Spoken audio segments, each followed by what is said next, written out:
Good day, ladies and gentlemen. This is Barry Norman, the Education Director for ITA, and welcome to our class, The Trend is Your Friend, along with its friends, Support and Resistance. Today we're going to look at the basics of reading technical analysis on charts. We're going to look at how you can trade successfully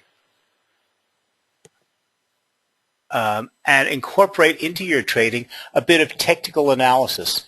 And the basis of, or the beginning of technical analysis is learning to read charts. Now, charts can be considered some type of a science. They can be considered very complicated and very involved, and at first glance they can scare you off. But charts are really pretty easy.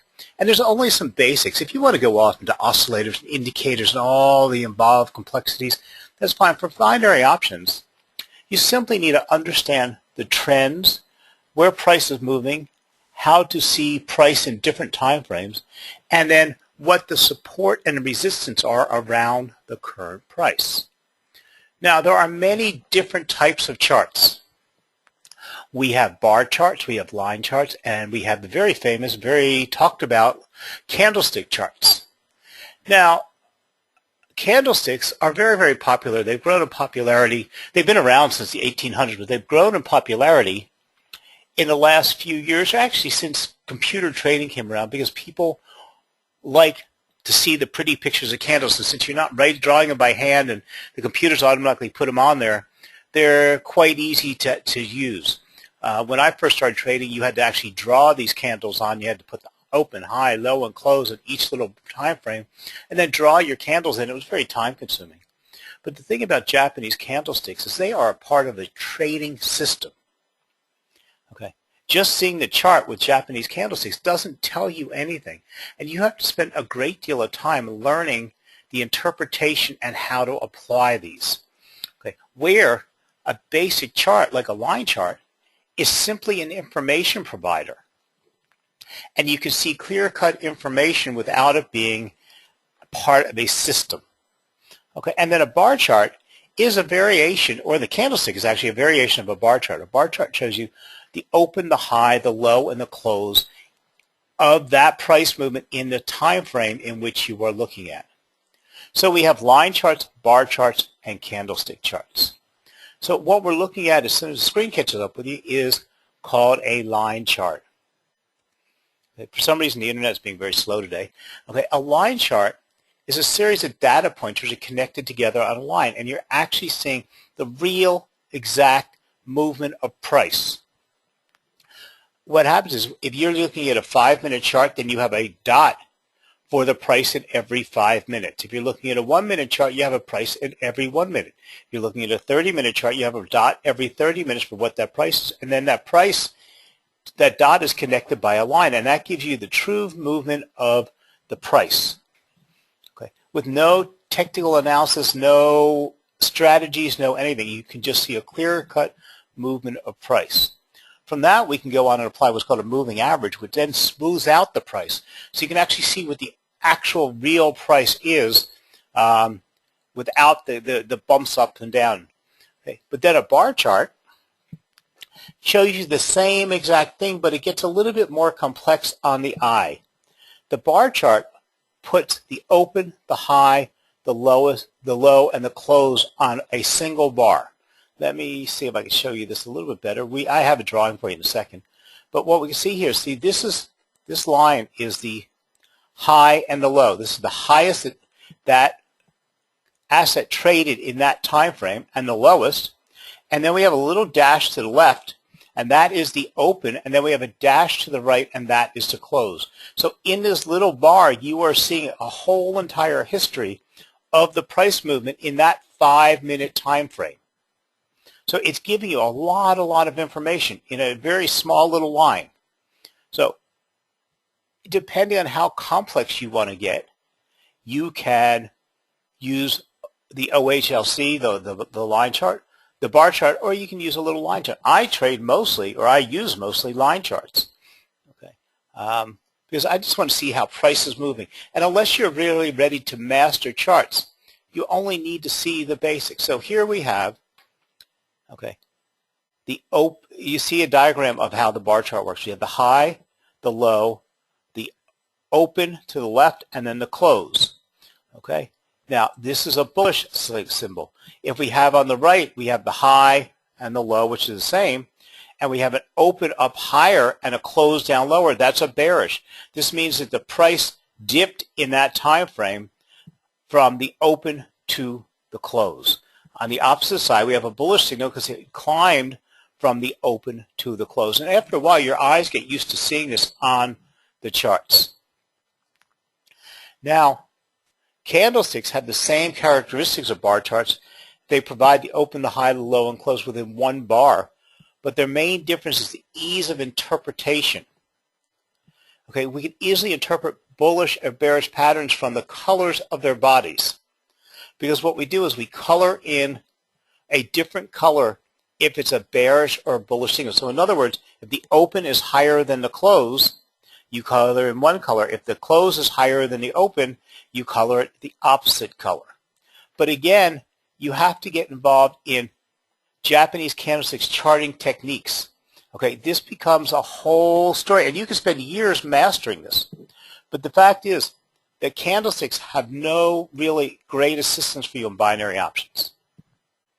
Okay. They do in Forex. They're a great tool elsewhere. But for binary options, remember, the only thing we have control over binary options is what asset we're going to trade, which direction we're going to trade, and when we are going to enter the market. Okay. We don't have things like stop losses and take profit points and swings. So we need something that tells us clearly whether an asset's going to move up or down or when we should trade it, but not all the rest of the stuff. So here we have on the candlestick, we can see that here we have the high and the low. Okay, that represents the whole movement between that price move and that time frame. We have the close if it's higher and the open if it's below that. And if it is, we color it one color. If it's the opposite way, we color it the opposite. Some charts use black and white, some use red and black, some use green and blue. You have to understand the charting service, but you use the opposite color for the opposite direction. Okay, so in other words, the body is white or green. It means opening price is lower than the closing price.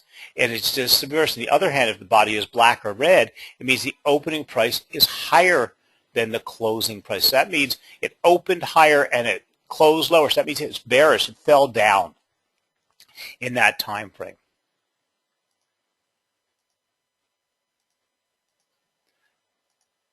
Okay, so now we actually can see candlesticks on a chart. Okay, and this is what the candlesticks would look like. And we can see here the greens mean that the open is lower than the close. It means it went up. It closed higher than it started.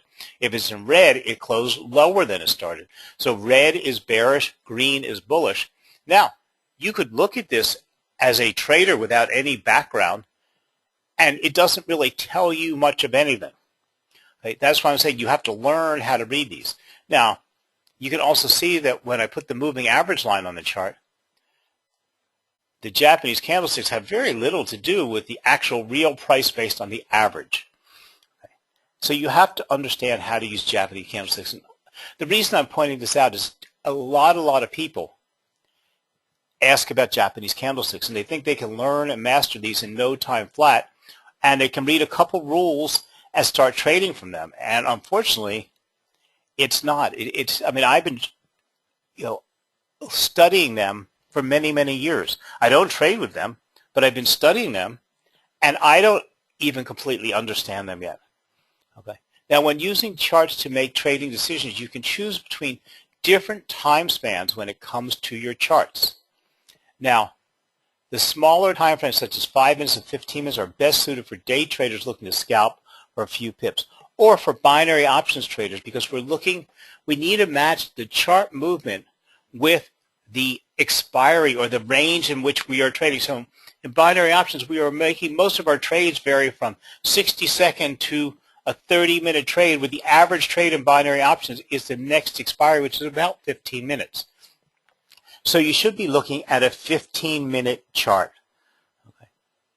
Now, here we're looking at a line chart, which is what I recommend for binary options, on a 15-minute time scale. And you get a firm, solid view of how price is actually moving in that time period. Because what we're seeing here is this chart is only covering a 2-day period. The longer the time frame, the more time it's covering. Okay, a 1-hour chart is for swing traders or longer-term traders. A daily currency chart is used for best setting up very long-term positions. But you should always look at price in different perspectives. So let's go over and take a look at real live charts right now. Hold on, I'll bring them up on your screen.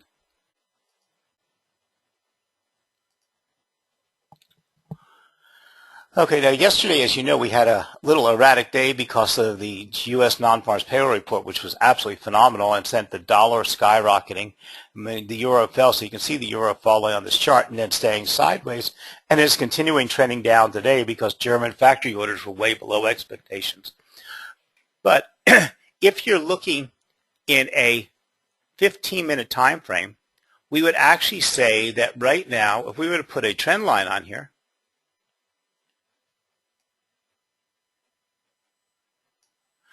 okay, we would say that the euro-US dollar is in a, and listen to this word, short-term downtrend. Because it's very, very important that you have a perspective of what you're looking at. The reason being is this tells you something. You may say, the euro's weak, it's going to keep on tumbling. But if you look at it over a longer term of time, now look at this tumble that we had yesterday. And if we look at it in a longer term of time, actually the last week, we can see that the euro has been on a longer term downtrend. So it tells us the euro is very, very weak now. But if we start moving it out farther, look at this. Look what we just find. We find that the euro actually isn't, it's in a short term downtrend, but overall, it's been in an uptrend for the last month. Here, okay? So it's giving us a different perspective because we can say that the euro is almost recovering to where it was or back to its longer-term uptrend from some peak that drove the euro upward. So you're getting some idea of where the euro actually belongs at this time in price. So if we go then to a daily chart, look at this. We see the euro in a whole different frame of mind. Okay. And all of these are important because we've moved back to a longer term chart. Look at this. Over the long term since 2012, we see that the euro is trading in an uptrend. So if we were to say, if you were to read or start doing some analysis and somebody told you the euro is trading in an uptrend, you say, you're crazy. The euro has been steadily coming down. Actually, for the last year and a half, it's been steadily trading in an uptrend. Okay, it's just so you have the recovery and it's trading right actually back on its trend line from its uptrend. But do we expect the euro to keep going up? No, we expect the euro to keep weakening. But why? We expect the euro to keep weakening because the dollar and the U.S. economy is recovering a lot better than the European economy. But now we have some perspective of price.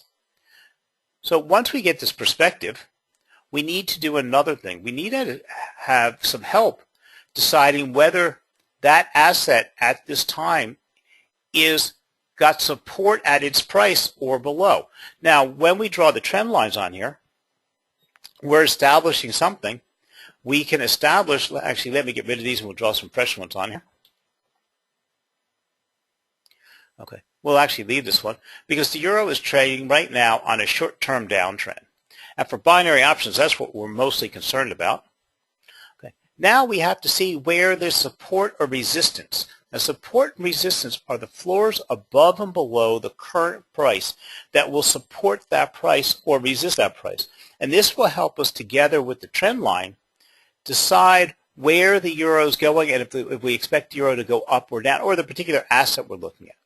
Now, You used to get these support and resistance lines by drawing multiple trend lines on and trading ranges on charts. Today you don't have to, because it's all calculated and provided to you, and then you just take what's called the support and resistance lines and put them on a chart, and they're constantly refreshed based on the current price. So we can see the euro is trading right now at 135.92. We can click over, and I'm using investing.com. You can find these from billions of places. Any place that offers technical analysis or pricing on their site. So FX Empire, Forex Pros, FX Factory, you name it, and you can find it there. And most charting services, wherever you would charts, will have. So we're going to click over to the Euro US Dollar Technical Analysis page. Okay. I'm just waiting for it to pop up on your screen here. There we go. And what we're going to look at is going to be a chart called pivot points. Okay. Now what we're going to do is we're going to look for the classic. This is giving us the straight support and resistance lines without any of this other systems involved in it. Okay. So we don't want Woody's, Camarello's, Fibonacci, or DeMarc's. We only want classic. And we need to be concerned with S1 and S2 and R1 and R2. Okay. These are the levels of support and resistance above and below the current price. So if you imagine that price is moving up and down all day in an elevator, this is the support below your feet, is the floor below your feet, and the resistance is the ceiling above your head. If price is moving up, just like the elevator, you have to break through that ceiling, and that ceiling becomes a floor under your feet with a new resistance up above. This price is going down, you have to break through that floor, and it becomes your resistance, and you break through that, and the next is your support level. So you have to also make sure that you have your technical analysis on the same time frame as you have your charts. So here we got a 15-minute time frame. We see the euro trading at 135.90. So we have S1 at 135.87.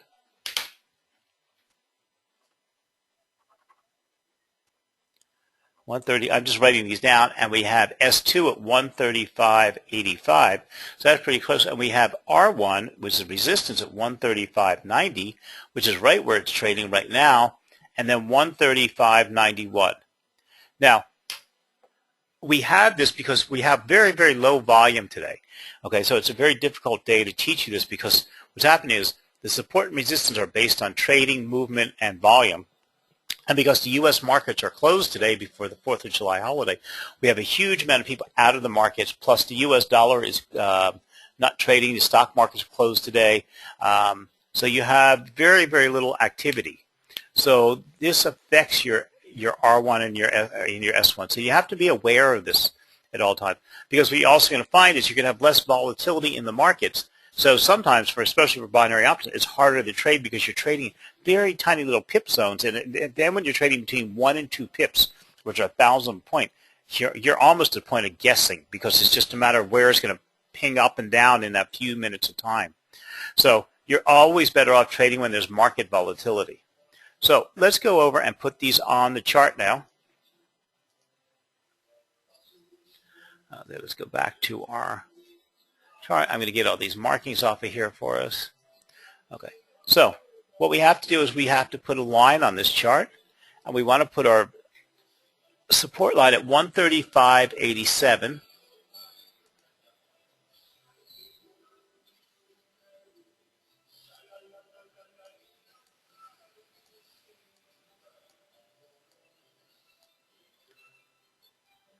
That's right, I have to concentrate when I'm putting these on. Okay, and then 135.85.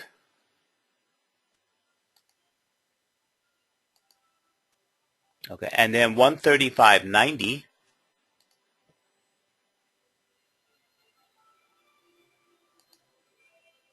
And 135.91.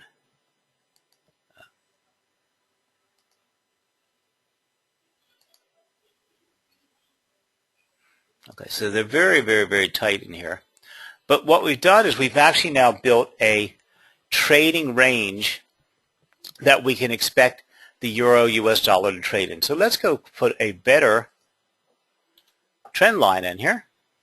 So since price is moving down, when price is moving down, we put the trend line on the top of the prices. When trends are moving up, you put it at the bottom, because that helps you develop your resistance and support zone.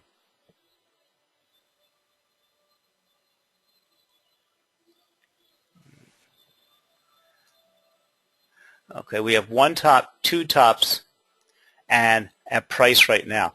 So we see what we actually see now is the euro is trading at the very top of its trading range. Now, there's no law and no rule that it can't break above this resistance line. Okay, resistance lines are based on prior trading habits when traders have balked at a price. So it's where the prices historically bounced off of a current price. So remember, all trades are based on constant negotiations between buyers and sellers. Yes, there's not two people talking to each other, but computers are matching up buys and sells. And when there's lots of sellers at 136.91 and no buyers at 136.91, the price is going to bounce off of there to 136.90, hoping to find a buyer. Okay. Now, once it sells at 136.90, it could bounce to 136.92, and there could be a buyer at that price. And as they get bought up, they move and they bounce. But this is the support and resistance tend to be at the current price where the buyers and sellers hemmed and hawed, where the price is bought. Because like I said, price doesn't move in a straight direction. It's constant little movements of interactions based on computers. And actually, the smaller time frame you see this, you put your chart in, the more you see these finite movements. I mean, now again, like I said, today we're not seeing much of anything because there's very, very low volume today. But now we see the same euro dollar movement in 1 minute time frames, and you can see it all bouncing up and down, and you can actually see it in more relationship to these lines of support and resistance. Nice thing is when you put them on the chart, you change your time frames on the chart, the lines stay where they are. So you can see that it's trading, look at that, it's trading basically horizontally. Now see, now it just dropped right back into that price band and is right below the upper band. So it's falling right back into that support and resistance level.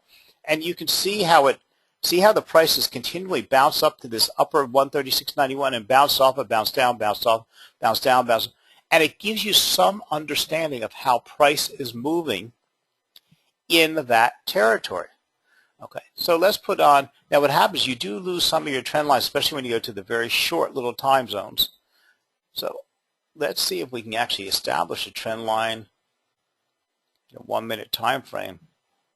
Yeah, it's really kind of difficult. This is not.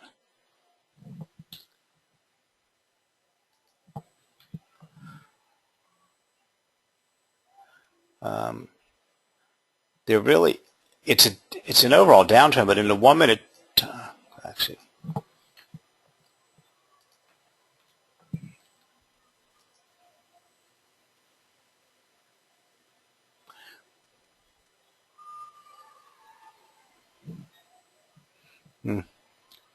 I really can't form a 1 minute time frame. We can see it's trending down, but a lot of this is in response to the German factory orders, the only economic data due today. But we can actually see how the price is moving in this range. Okay, and this is why it's important to know where your support and resistance levels are. Okay, once you've established these, you understand these, you don't have to trade from this. Okay. When you trade, you should be building a system. You should understand everything that the charts are trying to tell you, and this is as far as you have to go.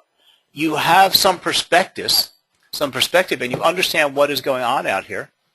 Okay, and if you've decided you think the euro is going to go up for whatever reason you think it is, whether you're trading from fundamental analysis, whether you have your own little trading rules, your own little system, whatever you're doing, you can use this to support your decision. Because if you see the euro is at 135.92, right at the resistance line, and it's been staying below that resistance line, and your little trading system's telling you to trade it going up, well, maybe this is telling you maybe it's already at the top of the range and it's too high. It's not a good trade to go up. or on the other hand, it can support your trading decision. So the basics with charts is to start building a pattern. These are like roadmaps. Okay, like I said, I keep going back to when I started trading. When we did everything by hand, you actually got a better feel for how an asset was moving. And because when you're drawing and actually writing and touching them, you're concentrating more and you're getting some feeling for that. And when you're putting a little dot on your chart every couple hours or every couple days or every day, and you're drawing that line together and you're drawing all these on, you have a much more personal interrelationship. Okay, so imagine charts are almost like maps. Okay, back in the old days, okay, when you were driving across country and you had all these maps out and you were concentrating on the maps and you were looking at all the roads on the maps and, where the lakes were and everything, you actually were paying much more attention. Today you're sitting in the car driving across country using a GPS, paying very little attention. Somebody says to you, what road did you see? What did you see on the side of the road? Oh, I don't remember because GPS was just navigating me. But also remember when we started with GPS, people used to complain about them being so bad all the time. It gave me the wrong turn. It told me the wrong turn. Right? I didn't get where I was. It was because we didn't trust the GPS. We tried to keep interpreting that data until we understood. Don't interpret it. Just listen and do what it says. Okay. And this is what should happen with the charts. You should be able to start looking at charts, and this should become very easy and very comfortable to you. That you can do this very quickly. And you can start developing patterns. Now look at that. The euro just pipped down again, and it's right underneath the resistance 1, and it's right back into the main trend line, and the main channel right here. And it's not a bad thing to sit when you put these on charts. Go back and watch the price move in those charts. Get yourself comfortable with how price moves. Okay, and guys, that's it for today. This is a follow-up to yesterday's class, and the Friday morning classes are just a second class on to the Thursday evening main education classes. So I'm going to say goodbye to everybody. Wish you a happy trading day. Wish you a good Friday. Remember, it's 4th of July in the U.S. Markets are closed. European markets, as you can see, there's very little volume. There's very little movement in prices. And I'm an American, so I'm off to enjoy my fireworks and my barbecue on 4th of July.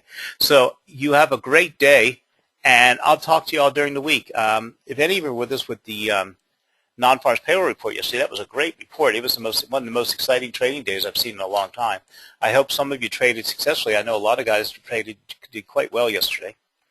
And we have later in the month we're trading, I think it's UK claimant account. For UK, and we're expecting that to be very good. So that's in the middle of the week, middle day. I think it's a Wednesday. So hopefully you'll join us for that. And you have a great day. We'll talk to you all soon. Have a wonderful trading weekend. And if you're an American or you're from the States like I am, enjoy your holiday weekend, and we'll talk.